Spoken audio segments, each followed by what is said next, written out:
So how will you detect a carious lesion? You will detect it by the means of the tactile sensation. You will try to excavate it. If it's soft, it means it is a carious lesion. If it is hard, it means it is a non-carious cervical lesion. Okay. Okay. If I forget to record in the next, when we start the next Zoom session, तो kindly को मुझे remind करवा दो, ठीक है? Okay. So etiology पे बात आई, तो हम etiology पे मैंने पहले भी आपको ये इस बात को आइडेंटिफाई किया है कि non carious cervical lesions could be due to toothbrush abrasion, low pH यानी एसिडिटी बढ़ी हुई है मुंह की, यानी इरोजन का मरहला है। इरोजन को अब जो नई टर्म कॉइन हुई है, अपनी बहुत समाना पहले हो गई है, वो कोरोजन है। तो कभी कभार किताब में कोरोजन लिखा हुआ है तो परेशान नहीं होइएगा, जब कोरोजन है इसका मतलब ये है कि इट मींस इरोजन, ठीक है। Erosion is a non-bacterial mechanism due to some kind of an agent which induces demineralization of the tooth. It is non-bacterial, ठीक है। लेकिन अगर मैं erosion को corrosion बोल रहा हूं तो वो सही है, लेकिन अगर मैं बायो corrosion बोल रहा हूं उसका मतलब ये है कि वो कैरीज है। बायो जब साथ में लग जाता है कोरोजन के, ये एक बीसीक्यू पॉइंट ऑफ व्यू से भी इंपॉर्टेंट है कि अगर बायो लग जाएगा कोरोजन के साथ तो इसका मतलब ये है कि it would be of bacterial cause, ठीक है। अच्छा जी, toothbrush abrasion, low pH, occlusal forces, ठीक है। इसके अलावा मल्टीफैक्टोरियल कॉज है erosion, abrasion and abfraction. Let's talk about erosion या कोरोजन, ठीक है। टूथ सरफेस लॉस है केमिकल और इलेक्ट्रोकेमिकल एक्शन की वजह से। इसमें बहुत सारी डिफरेंट चीजें आ जाती हैं जो कि करवा सकती हैं। विटामिन सी टैबलेट्स हैं, एस्पिरिन पाउडर्स हैं, पेप्सी है, कोक है, डिफरेंट एसिडिक डाइट्स हैं, विटामिन सी का बहुत ज्यादा रोल है, ऑरेंजेस हैं, ये सारी चीजें इरोजन करवा सकती हैं। इनके अलावा सिस्टमिक कंडीशंस ऐसी डेवलप हो जाए, जैसा बुलिमिया नर्वोसा है जिसमें प्रोजेक्टाइल वॉमिटिंग होती है पेशेंट्स को। देखे दे स्टार्ट ईटिंग, ठीक है, वो ईट करते हैं, खाते रहते हैं just because of the weight issues they actually do projectile vomiting, और वो प्रोजेक्टाइल वॉमिटिंग जो है वो एसिड कंटेंट होता है उनमें, जिसकी वजह से इरोजन हो सकती है, ठीक है। इसके अलावा गैस्ट्रिक इसोफेजियल रिफ्लक्स डिजीज है, ठीक है। इन सारे मामलात में एक बात जो जहन में आपने रखनी है वो ये रखनी है कि जब इरोजन बॉडी में हो, जब मुंह में इरोजन हो रही होगी तो जो आपका इनेमल होगा वो सॉफ्ट हुआ होगा। That soft enamel is actually prone to loss.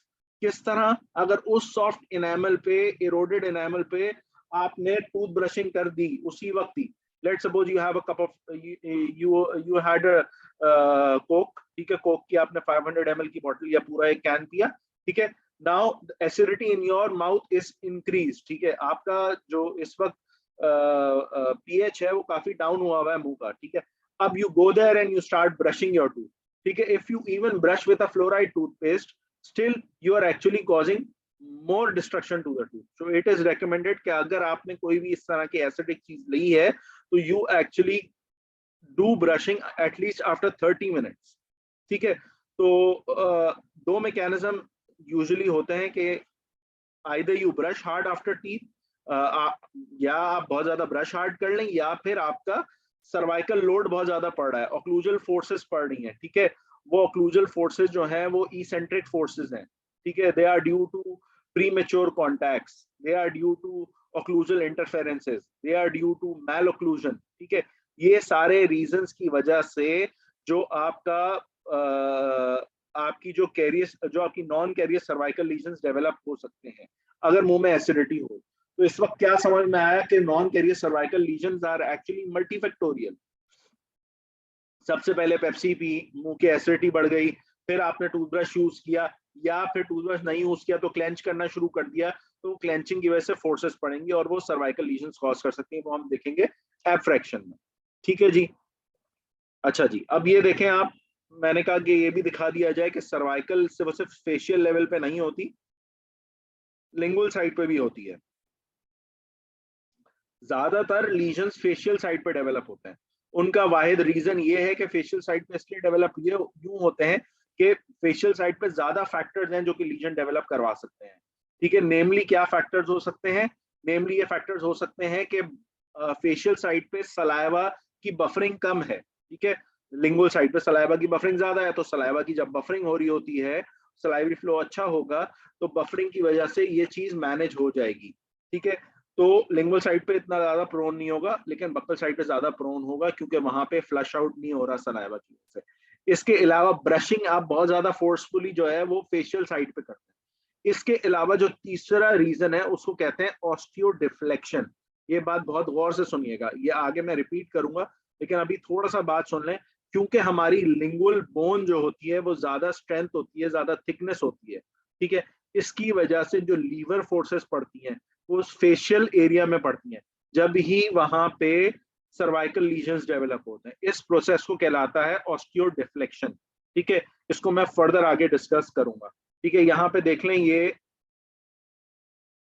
ये इंसाइजर है, इंसाइजर में सर्वाइकल एरिया पे आपका लीजन डेवलप हो गया है, ठीक है। और लीजन का रीजन भी बताया जा रहा है, ये लिंगुअल कोरोजन एब्फ्रैक्शन है, ठीक है। एब्फ्रैक्शन लीजन है, क्यों एब्फ्रैक्शन लीजन है? क्योंकि आप ये देख रहे हैं सारे जो टूथ स्ट्रक्चर्स हैं, यहाँ पे टूथ स्ट्रक्चर जो है ये सारा नॉच हुआ हुआ है, ठीक है। You can see notching of the tooth structure, ठीक है। इसका मतलब ये है कि ऑक्लूजन लोड्स पड़ रहे हैं, दांत गुच्छे के फॉर्म में है, मैल ऑक्लूडेड है, ठीक है। ये बता रहे हैं रीजन फिंगर नेल बाइटिंग भी है, और दूसरा रीजन जो है वो ये बताया जा रहा है कि पेशेंट जो है वो सावर कैंडीज खाता था, ठीक है। अच्छा, नाउ व्हाट इज एब फ्रैक्शन? एब फ्रैक्शन में होता क्या है कि माइक्रो स्ट्रक्चर लॉस होता है इनेमल रॉड्स का at the cervical layer due to heavy occlusal forces, ठीक है। वो हैवी ऑक्लूजल फोर्सेस जब टूथ स्ट्रक्चर पे पड़ रही होती है, देखिए जब heavy occlusal forces tooth structure पे पड़ रही होंगी, या ऑब्लिक, नॉट देखें पैरेलल फोर्सेस नहीं होंगी, अगर ये ऑब्लिक फोर्सेस पड़ेंगी टूथ स्ट्रक्चर पे, यानी ये टूथ स्ट्रक्चर पे डायरेक्ट फोर्सेस यूं नहीं पड़ी, ये फोर्सेस ऑब्लिक फोर्सेस पड़ रही हैं, तो यहाँ पे सर्वाइकल लेवल से इनेमल में क्रैक्स डेवलप होना शुरू हो जाते हैं, और ये फ्लेक्चर की वजह से, दांत के फ्लेक्चर की वजह से ये यहाँ पे इनेमल रॉड्स ब्रेक होना शुरू हो जाएंगे, और इन इनेमल रॉड्स के ब्रेक होने की वजह से there would be a cavity which will start forming, ठीक है। तो ये बात जहन में रहे कि सर्वाइकल एरिया में ये इस रीजन की वजह से हो रहा है। जैसे जैसे ऑक्लूजन लोड्स बढ़ते जाएंगे, कैविटी साइज भी बढ़ता जाएगा, वक्त के साथ साथ प्रोग्रेस होता जाएगा, ठीक है। अब ऑस्टियो डिफ्लेक्शन का कॉन्सेप्ट समझ लें, ठीक है। बहुत इंपॉर्टेंट कॉन्सेप्ट है, ठीक है। ये वाली जो बोन है, ये समझेंगे, this let suppose this is lingual and this is buccal, ठीक है। लिंगुअल साइड की जो बोन होती है वो होती है थिक, ठीक है।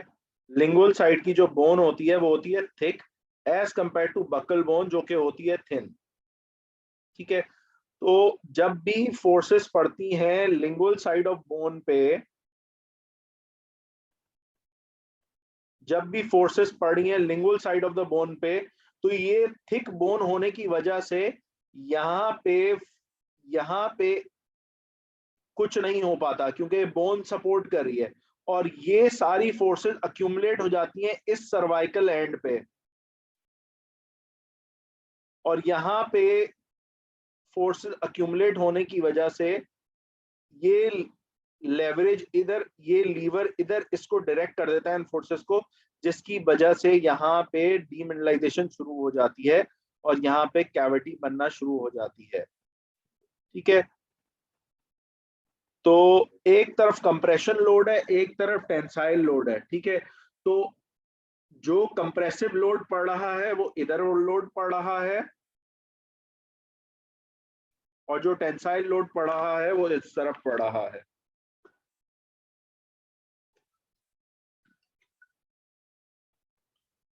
Kindly, I would like to pause a bit, just 2 minutes break. Hello. Sir tensile load कहाँ पर पड़ा? अच्छा, anybody kindly tell me tensile load किस तरफ को पड़ा?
अच्छा जी,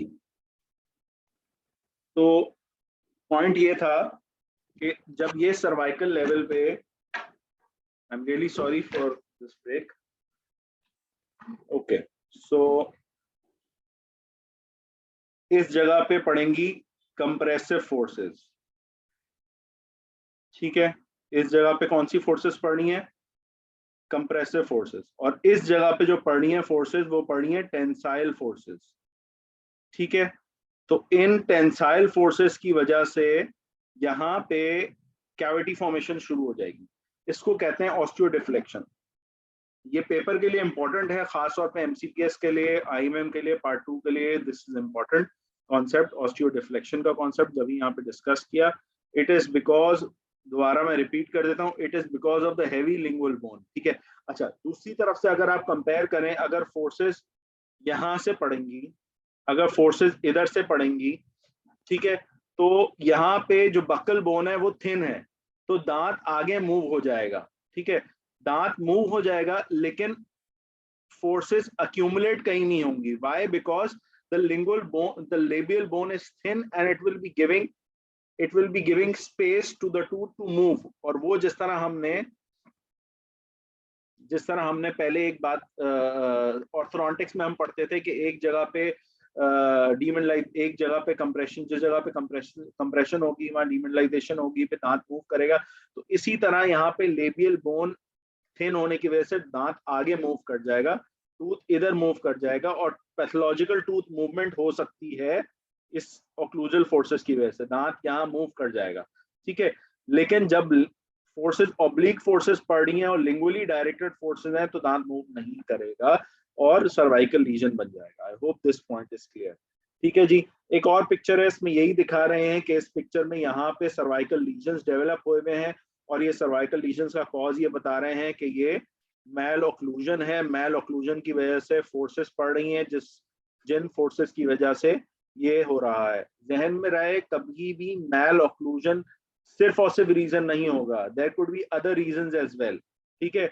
और ये एक बात, इस बात को पूरे जो है ना, वो पूरी बात जो है, इसमें इसमें कोई बात में दो राय नहीं है, कंफर्म बात है, रिसर्च से साबित बात है कि there should be some acidic component to start abfraction और अब्रेजन, ठीक है। दोनों चीजें ऐसी स्टार्ट नहीं होती, ठीक है। जहां तक अब्रेशन की बात कर लेते हैं, तो अब्रेशन हम सबको पता है, फ्रिक्शन बिटवीन द टूथ या एक्सोजीनस एजेंट। अब कोई एक्सोजीनस एजेंट कुछ भी हो सकता है, it could be toothbrush, it could be anything, it could be floss, it could be tobacco, chewing tobacco, biting on hard objects, hair pins, biting finger nails, clasp of partial dentures, occupational abrasion. इसके अलावा कोई भी चीज use कर रहा है, कोई instrument, musical instrument use कर रहा है, इन सब की वजह से अब्रेजन हो सकती है। नॉन कैरियर सर्वाइकल लीजन में ज्यादातर जो अब्रेजन होती है वो टूथब्रश की वजह से होती है, और एक ऐसे अब्रेसिव डेंटिफ्राइसिस की वजह से होती है जो कि ये कॉज करवाते हैं। अजान ब्रेक।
ओके, सो कोई कुछ क्वेश्चन पूछ रहा था?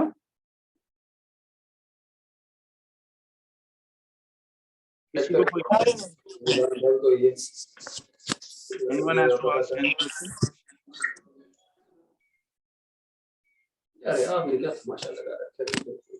आपको क्या प्रॉब्लम है?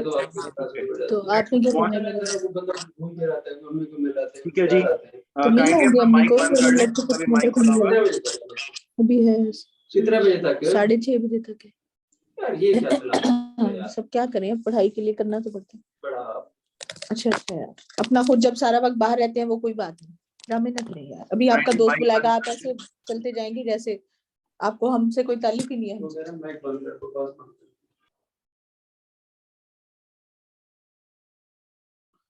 ओके, तो ट्रीटमेंट अप्रोचेस में सबसे पहले जो ट्रीटमेंट अप्रोच आपने ऐसे पेशेंट को, अगर कोई आपके पास ऐसा पेशेंट आ रहा है तो आपने सबसे पहले उसका क्या काम करना है, आप ये बात जहन में रखना है कि you don't have to start up directly and move on to restoring these, ठीक है? Why? Because if you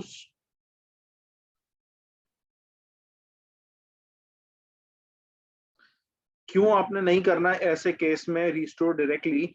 Y? Because अगर आपने इसको डायरेक्टली रिस्टोर कर दिया तो फायदा कुछ भी नहीं होगा। ये कैरियस नॉन कैरियस सर्वाइकल लीजन में जो फिलिंग आपने की थी, दे विल पॉप आउट, ठीक है? Why they will pop out? They will pop out because you have not actually treated them according to the approach of diagnosing it first. So first you have to diagnose, you have to see what exactly was the cause. अगर non carious cervical legion हो रहा है तो उसका कोई cause होगा, ठीक है? Let suppose the cause is heavy occlusal forces, ठीक है? आप किस तरह चेक करेंगे? आप heavy occlusal forces, I have a picture, I need to show that, ठीक है? ये लेट सपोज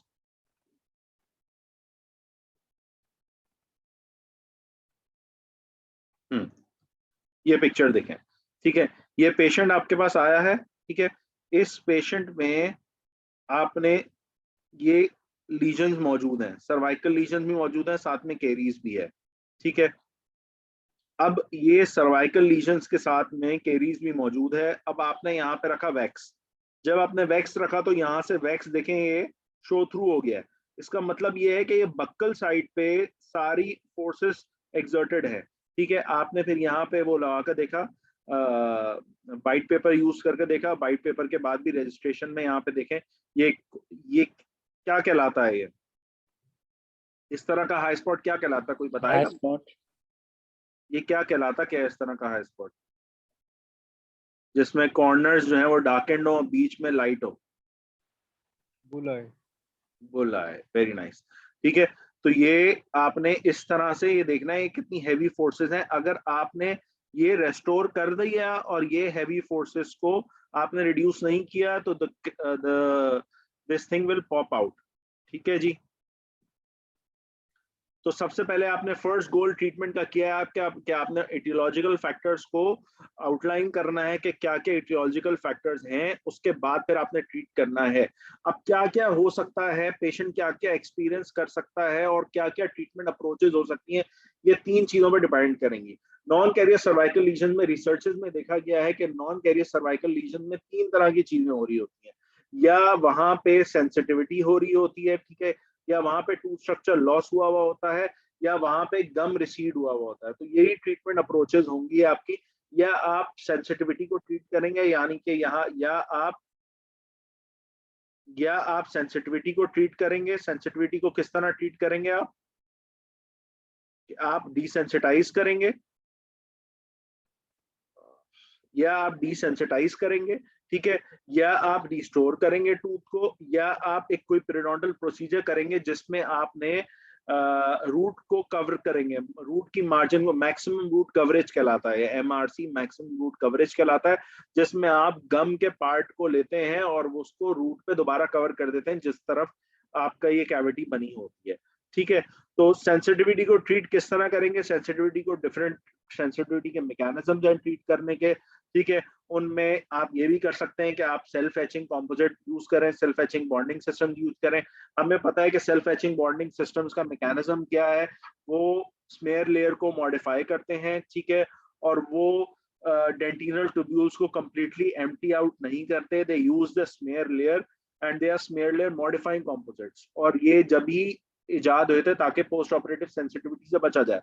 तो self etching dentin bonding agents को यूज कर सकते हैं। इसके अलावा ऐसे टूथपेस्ट यूज कर सकते हैं जिसमें पोटेशियम नाइट्रेट हो, जिसमें स्ट्रॉन्शियम हो, और जिसमें हाई फ्लोराइड कंटेंट्स हो, ठीक है। ऐसे पेस्ट यूज कर सकते हैं जिसमें कैल्शियम कार्बोनेट की अच्छी कंटेंट हो। हमें पता है कि कैल्शियम कार्बोनेट जो है वो जब रिप्लेस कर लेता है टूथ स्ट्रक्चर को तो डीमिनरलाइजेशन खत्म होकर रीमिनरलाइजेशन शुरू हो जाती है, ठीक है। इसके अलावा आर्जिनिन है, 8% आर्जिनिन ऐसे पेस्ट में आता है, वो यूज कर सकते हैं। इसके अलावा ड्यूराफाइट वार्निश आता है जो कि 22,600 ppm का वार्निश है, वो भी यूज कर सकते हैं आप, ताकि सेंसिटिविटी को ट्रीट कर लें आप। जहन में रहे कि अगर किसी पेशेंट को कंप्लेन है कि उसको सेंसिटिविटी हो रही है, ठीक है, तो आपने उसकी पहले सेंसिटिविटी को एड्रेस करना है। अगर उसकी 5 नॉन कैरियर सर्वाइकल लीजन्स हैं, उसमें से 5 नॉन कैरियर सर्वाइकल लीजन में से 4 में कुछ भी नहीं है, एक में सेंसिटिविटी है, तो first you will start treating the sensitivity before you restore all of them. तो always treat the first thing जो कि प्राइमरी कॉज है, जो कि प्रेजेंटिंग कंप्लेन है पेशेंट की। कहीं ऐसा ना हो कि वो प्रेजेंटिंग कंप्लेन मिस हो जाए, आप जब चारों को रिस्टोर कर दें और सेंसिटिविटी फिर भी ना जाए। तो इट इज फर्स्ट इंपॉर्टेंट कि आप सेंसिटिविटी को ट्रीट करें। अब कुछ इस तरह का भी तरीका हो गया है कि आप कंपोजिट जब आप एचेंट लगाते हैं, सबसे पहले टोटल एच या सेल्फ एच में आप इनेमल को एच करते हैं कंपोजिट से, तो कहते हैं कि इनेमल को कंपोजिट से एच करने के बाद बॉन्डिंग एजेंट लगाने से पहले डीसेंसिटाइजिंग का प्रोसीजर किया जाए। उसमें आप जो डीसेंसिटाइजर यूज करते हैं वो ग्लूटाल्डिहाइड और मेथाक्रिलेट का एक कंबाइंड एक कॉम्बिनेशन होता है जिसको ग्लूमा कहलाता है, ठीक है। ग्लूमा डिसेंसिटाइजर आता है जो कि आप यूज करते हैं before putting up the bonding agent and this decreases the sensitivity, ठीक है जी। अच्छा, अब आपने ट्रीट कब करना है नॉन कैरियर सर्वाइकल लीजन को? इसमें 2 स्कूल ऑफ थॉट है। एक स्कूल ऑफ थॉट ये कहती है कि अगर आपने किसी को इंसिडेंटल फाइंडिंग पे देखा है किसी पेशेंट के मुंह में कि उसके पेशेंट के मुंह में नॉन कैरियर सर्वाइकल लीजन मौजूद है और पेशेंट को कोई कंप्लेन नहीं है, तो you don't need to treat that, ठीक है। Why you don't need to treat that? If you put fillings on, that would be a tooth restoration cycle. एक टूथ रेस्टोरेशन साइकिल में चला जाएगा वो पेशेंट, कि वो आपने उसकी रेस्टोरेशंस कर दी, रेस्टोरेशंस करने के बाद कोई रेस्टोरेशंस निकल गई, फिर आप दोबारा टूथ सरफेस को आप थोड़ा सा ऑल्टर करेंगे, फिर करेंगे, तो every time the restoration goes away, you patient comes back to you and you actually alter the tooth surface and that alteration of the tooth surface will cause tooth structure loss. तो इसकी वजह से आप, एक school of thought कहती है कि अगर एसिम्प्टोमेटिक है तो आप नहीं करेंगे। एक स्कूल ऑफ थॉट कहती है चाहे एसिम्प्टोमेटिक हो चाहे सिम्प्टोमेटिक हो, you have to place fillings on them और you have to treat it. अच्छा जी, अब क्या रिकमेंडेशन है? पेपर के लिए बहुत बहुत इंपॉर्टेंट है, IMM का भी सवाल है, फाइनल ईयर का भी सवाल बन सकता है कि what are the recommendations by which you will decide that you have to restore the tooth affected with non-carrier cervical lesion। तो इसकी 4 गाइडलाइंस हैं या 4 फैक्टर्स हैं जो कि रेकमेंडेड हैं। एक बहुत आसान फैक्टर्स हैं, याद करने की भी जरूरत नहीं है। एक तो ये है कि आप कुछ ऐसा नहीं कर पा रहे जिससे लीजन की प्रोग्रेशन रुक जाए। लीजन बढ़े जा रहा है, आप उसकी प्रोग्रेशन रोक नहीं सकते। दूसरा ये है कि कोई एस्थेटिक इशू आ गया पेशेंट को, एंटीरियर टीथ इन्वॉल्व है जिसमें कोई एस्थेटिक इश्यूज हैं जिसकी वजह से, एक है सिवियर सेंसिटिविटी है पेशेंट को, और आखिरी है कि वो दांत में इतना बड़ा नॉच बन गया है कि अब दांत को अगर ट्रीट नहीं किया तो ऐसा लगता ही है कि कोई भी उस पर ट्रॉमा होगा हल्का सा भी तो वो टूट सकता है, चढ़क सकता है दांत वहां से। तो ये 4 फैक्टर्स रिकमेंडेशंस हैं जिसकी बेसिस पे आप रिस्टोर करेंगे। क्या 4 फैक्टर्स हैं? एक तो सबसे पहले कि लीजन की प्रोग्रेशन को आप रोक नहीं सकते, थाम नहीं सकते। दूसरा, सेंसिटिविटी को पेशेंट को सेंसिटिविटी है। तीसरा, कि दांत का स्ट्रक्चर इतना ज्यादा खराब हो गया है कि वो टूटने वाला है। चौथा, कि एस्थेटिक्स का इशू तो नहीं है। ठीक है, तो ये 4 फैक्टर्स हैं जिनकी बेसिस पे आप नॉन कैरियर सर्वाइकल लीजन्स को ट्रीट करते हैं। ठीक है जी। अच्छा जी, now coming on to periodontal treatment. Periodontal treatment की बात करते हैं तो आपको सबसे पहले जहन में होना चाहिए कि हम नॉन कैरियर सर्वाइकल लीजन में पेरिडोंटल ट्रीटमेंट कब कर रहे हैं और क्यों कर रहे हैं। अगर नॉन कैरियर सर्वाइकल लीजन हुआ है और गम रिसीड हुआ है, ठीक है, यानी कि रिसेशन हुआ है, यानी कि एक area of the gum apically move कर गया है और वो अनएस्थेटिक लग रहा है, यानी या उसकी वजह से मूव करने की वजह से रूट एक्सपोज हो रही है और रूट में सेंसिटिविटी हो रही है, तो उस जगह को आपको पेरिडोंटल ट्रीटमेंट देना पड़ेगा। ठीक है, अब अगर नॉन कैरियर सर्वाइकल लीजन भी मौजूद है और रिसेशन भी मौजूद है तो क्या करें? उसकी बहुत सारी चीजें हैं जो कि मैं आगे बताता हूं। सबसे पहले तो रूट कवरेज, जो कि गम को दोबारा रूट के ऊपर चिपकाना है जहां से वो रिसीड किया है, ये एक ट्रीटमेंट है जो कि लाजमी करना चाहिए। ठीक है, हमारे यहाँ, हमारे पार्ट ऑफ द वर्ल्ड में, पाकिस्तान में, चूंकि पेरिडोंटिस इतने कम मौजूद हैं तो ये ट्रीटमेंट नहीं होता। And I have seen people doing restoring non carious cervical lesions up to the root as well. पूरी रूट को भी कर सकते हैं, पूरी रूट पे भी जहां जहां लीजन होता है, जहां जहां कॉन्कैविटी होती है उसको फिल कर देते हैं, but this is not the ideal way. ठीक है, जहां पे रूट कवरेज जहां पे रूट कवरेज का चांस है, जहां पे रूट कवरेज हो सकता है, बायोलॉजिकली पॉसिबल है, वहां पे मैक्सिमम रूट कवरेज करना चाहिए। जहां पे रूट कवरेज पॉसिबल नहीं है वहां पे आप रेस्टोरेशन डालते हैं, रेस्टोरेशन करते हैं। ठीक है, तो इसको डिटरमाइन इस तरह किया था कि किस लेवल तक आप ऑगमेंट कर सकते हैं टिश्यू को। इसको एक इटालियन डेंटिस्ट ने, जिसका नाम जोचेली था, उसने डिटरमाइन किया था। और उसने किस तरह डिटरमाइन किया था ये हम अभी आगे बताऊंगा मैं आपको। ठीक है, अभी पहले जहन में रख लें कि थोड़ा सा मैं आइडिया दे देता हूं।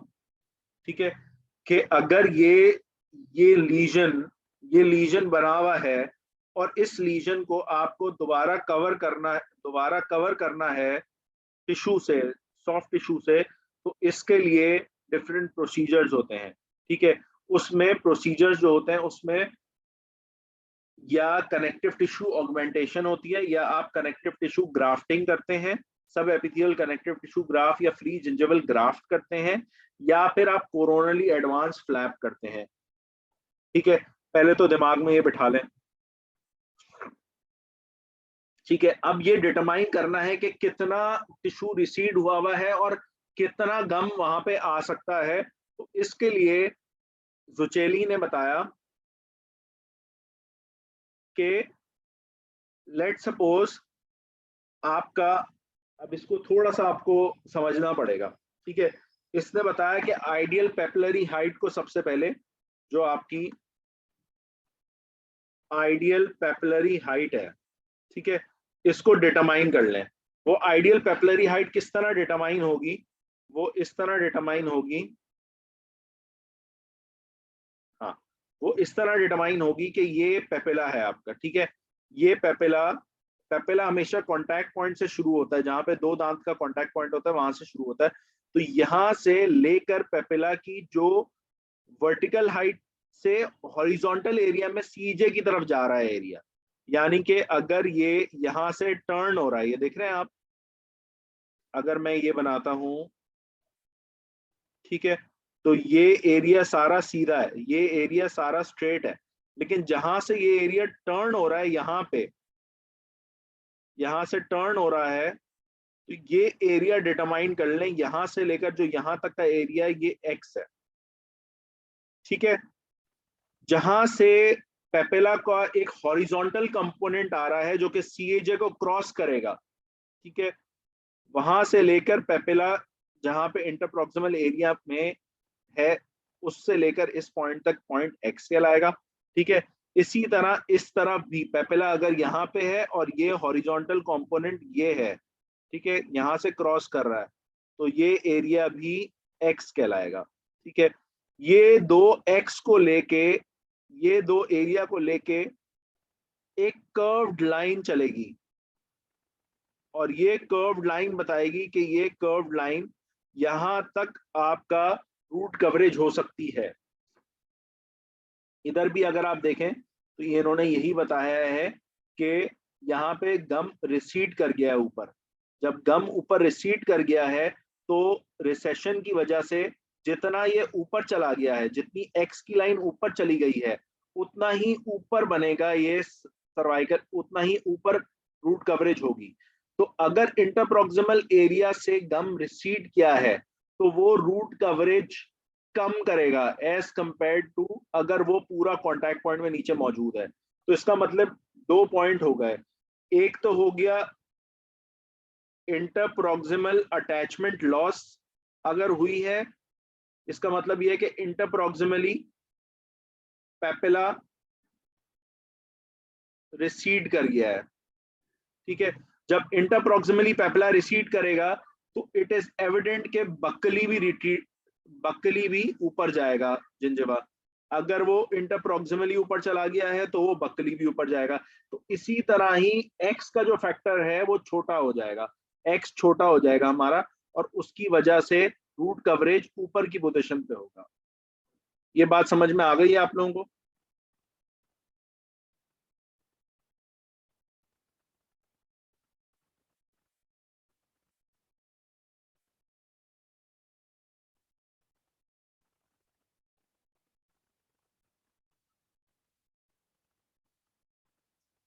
इस बात में कोई कंफ्यूजन तो नहीं है?